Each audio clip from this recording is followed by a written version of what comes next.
Assalamualaikum warahmatullahi wabarakatuh. Salam sejahtera, salam damai semuanya. Selamat datang kembali di The One and Only AQ Media. Sebelumnya biar kalian gak ketinggalan seputar kita, kalian bisa melipir ke akun Instagramnya Om Hige di @tresnayusa. Terus ada akun Instagramnya AQ Media di @AQmedia. Dan akun Instagramnya Om Herdi di @herdianiadi. Seperti biasa nih di konten mengomentari Kamen Rider Revice, kini episode ke-10 sekarang ya. Kemarin sempat kejeda gara-gara emang gak tayang ya Revice-nya minggu kemarin. Tapi ya udahlah guys, sekarang nonton Revice lagi kan ya. Bagaimana impresi kalian bagi Revice sejauh ini? Gimana menurut kalian? Dan kita mulai aja gitu episode ini diawali oleh Vice yang menyapa adik-adik semua yang nonton Revice. Dia mencoba aware dengan memberikan kata pembuka di mana dia kangen katanya ya, udah lama gak berjumpa sama penonton. Kelewat oleh tayangan golf minggu kemarin. Dan dia spoiler khusus buat adik-adik penonton, perkara Evil bakal kalah di episode ini, di episode 10. Ya, kenapa kami bilang adik-adik? Karena mungkin adik-adik di sana nggak fokus ke spoiler ataupun preview tayangan episode mendatang gitu, waktu kemarin di episode 9, maybe gitu, kita nggak tahu juga. Ya intinya Vice hanya menyapa lah, oke, skip. Seperti itu pokoknya. Ya, di awal episode masih diperlihatkan flashback pertarungan Daiji dan Iki, di mana di sana Iki babak belur. Kagero memanfaatkan kemurnian hati seorang kakak. Pas mau dihajar, Kagero berpura-pura seolah-olah dia adalah Daiji, hingga membatalkan proses henshinnya gitu. Terus ketipu deh dan Iki dihajar gitu, standar sih. Iki pas mau dihabisin diselamatkan oleh Hiromi dan dibawa kabur. Scene lalu dipindahkan di mana Iki, Sakura dan Hiromi ini berada dalam satu meja. Ya di sini kita bisa melihat kekuatan Vice yang sengaja ditonjolkan cukup terlihat jelas di sini ya. Terlihat bold gitu, kelihatan banget. Di mana faktor ini juga penentu nanti bagaimana Daiji bisa dimengerti oleh Iki. Vice bisa melihat keadaan sesungguhnya, jiwa manusia dan emosi dan pikirannya kali ya gitu. Pokoknya kayak gitu, nengok hati manusia dengan masuk ke dalam roh manusia ataupun masuk ke dalam otak manusia gitu, digambarkannya seperti itu. Ya, kayaknya gitu. Ya, Hiromi gitu. Si Vice nengok gitu ke dalam Hiromi sedang nangis gitu. Ini sih kayak fan service buat bocil. Fan service buat bocil, dimana mungkin para bocil ketawa gitu dengan hal itu. Kayak haha dia nangis gitu, mungkin kayak gitu. Pergolakan hati Sakura yang lagi meledak-ledak di sana gitu mendengar Hiromi. Kita lihat juga scene ini awal kayak terlihat nggak tahu gitu mau gimana lagi nanganin si Daiji gitu. Dan mutusin buat pakai cara hancurin aja si Daiji daripada nyadarin gitu. Sakura sontak marah di situ dan mempertanyakan kredibilitas dari Phoenix. Apakah Phoenix ini juga udah betul gitu bekerja untuk kemanusiaan ataukah untuk apa gitu? Apakah cara Phoenix gitu benar gitu sampai sejauh ini? Sampai-sampai kayak mengorbankan Daiji? Yah gitu, kita juga sebagai penonton kita pantau gitu. Kita pantau juga alasan yang jelas dari pikiran Sakura gitu, yang sama-sama berada di titik labil dan bisa juga mudah ke-trigger oleh banyak hal. Dengan gampangnya gitu emosi oleh apapun, ke-trigger oleh apapun gitu. Yuk kita lihat logis nggak alasan Sakura pengen jadi rider. Apa cuma terdorong reaksi plus emosi, pendirian semu dan lain-lain?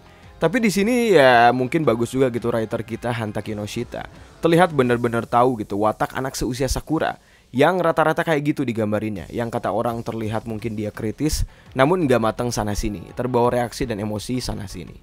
Scene lalu berlanjut di markas Deadman, di mana Ortega sok lantang bilang di sana bahwa mungkin posisi Kagero, kata si Ortega ini, di sini bisa memudahkan mereka gitu. Karena bisa aja revive, Vice bisa aja musnah sama Evil gitu. Ah, lagalo gitu, lawak lu. Di episode sebelumnya aja kayak nggak ada wibawa sama sekali organisasi ini. Ketar-ketir gitu kayak villain bayangan. Ngerti nggak sih gitu, kayak nggak ngerti aja gitu pergerakan mereka di akhir-akhir episode kali ini gitu. Untung sih Aguilera sama seperti biasa gitu, cantik, ngegemesin gitu. Kalau nggak ada dia gitu, nggak ada hiasan lagi di situ. Udah semakin gak kelihatan aja ini organisasi Deadman. Gifu sama juga semakin kurang spotlight gitu, entah mengapa gitu. Ya kan Min, ini kan masih cekcok antara Evil dan Revice, antara Kagero, Daiji, Iki gitu. Ya tahu gitu, tapi bisa kok kewibawaan Deadman dan Gifu ini bermain andil di sela-sela mereka gitu. Ini mah kayak gelap aja hilang gitu. Yang keren sih pergerakan si George gitu ya, dimana dia murni melakukan sebuah plan, sebuah strategi untuk proses uji coba per Kamen Rideran dia gitu. George dibuat minim shoot, cuma vital banget pergerakan dari si George gitu. Dan skip lagi selanjutnya scene terlihat kayak Sakura yang mau healing ke tepi sungai menjernihkan pikirannya. Mau santai didatengin Aguilera. Dan scene Sakura mau nyoba nyerang Aguilera adalah satu-satunya nilai plus di episode kali ini. Cuci mata gitu. Aguilera datang mencoba untuk membuat family bagi Gifu sama alias nyari tumbal ke orang terdekat Iki gitu biar iblisnya Joss. Entah nanti ada sangkut pautnya dengan calon rider Sakura itu, di mana ada elemen ular, kobra dalam voice theme Sakura nanti. Entah gitu, karena di episode sebelumnya Aguilera kelihatan kayak main bibir gitu, kayak main lidah maksudnya ya. Kelihatan gitu, terus pas di zoom in ke kamera kayak main lidah sama bibir gitu. Apakah menandakan dia ratu ular gitu? Atau ada yang lain gitu, nggak tahu juga. Yang jelas masih dalam titik dimana kesan Gifu sama gaungnya kurang terdengar. Kita tunggu aja episode-episode mendatang. Yang jelas dia bukan serigala. Sakura yang labil, mencari cara sendiri, entah caranya itu tujuannya buat apa, entah yang mau dilawan itu apa, entah musuhnya siapa, entah tujuannya apa, entah keresahannya apa, entah ranahnya untuk apa, entah kenapa gitu, kenapa gitu. Kok masalahnya malah berubah jadi Kamen Rider sebagai solusi, kenapa? Kalau standar cuma karena naif sih ya kurang ya.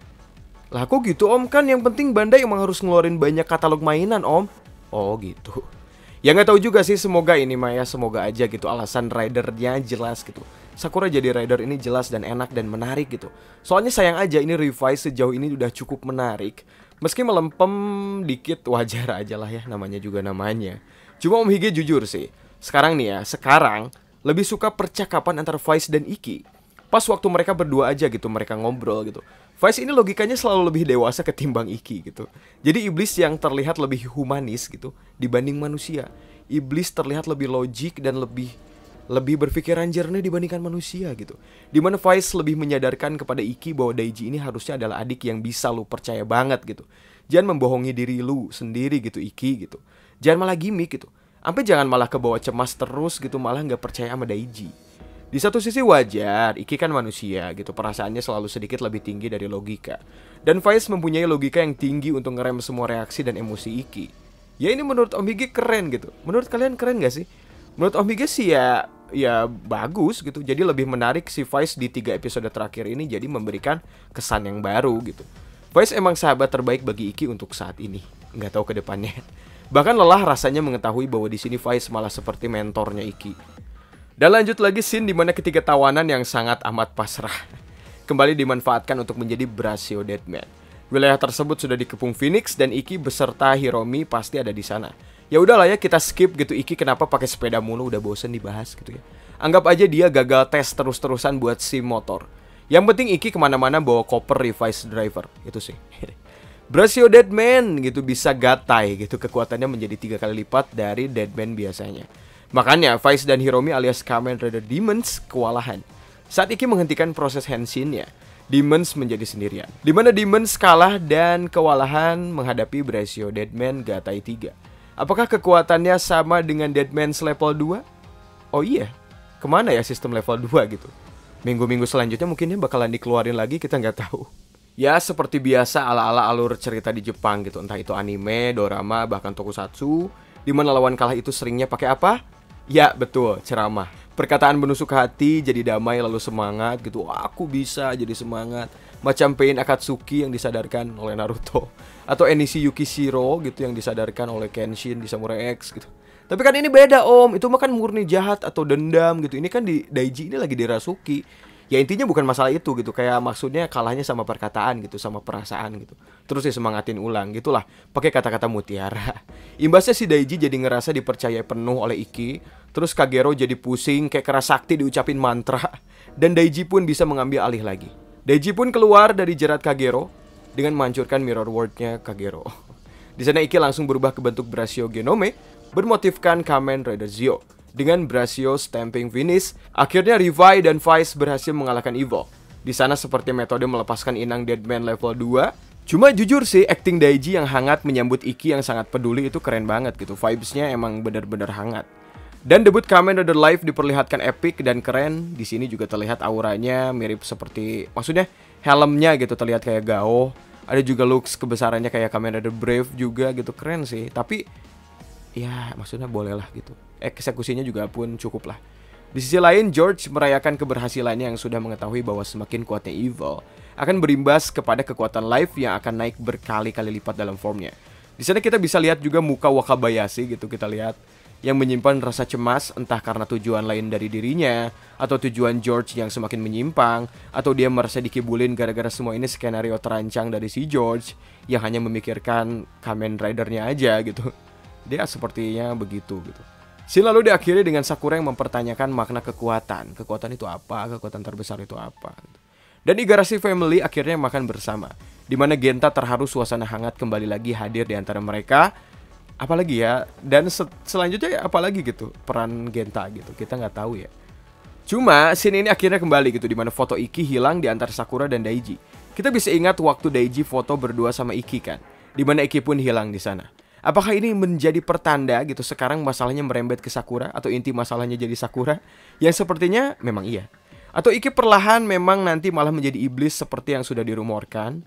Dan preview selanjutnya ada bapak-bapak menawarkan sesuatu buat Sakura di gedung atau kantor yang sepertinya emang punya si bapak-bapak itu.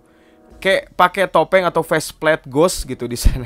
Di sana Sakura ditawarin buat join Deadman ataupun gabung bersama mereka dengan imbalan sebuah Henshin Driver. Aguilera berkata jika Sakura siap bergabung, kekuatan yang diinginkan Sakura ini pasti dia dapatkan.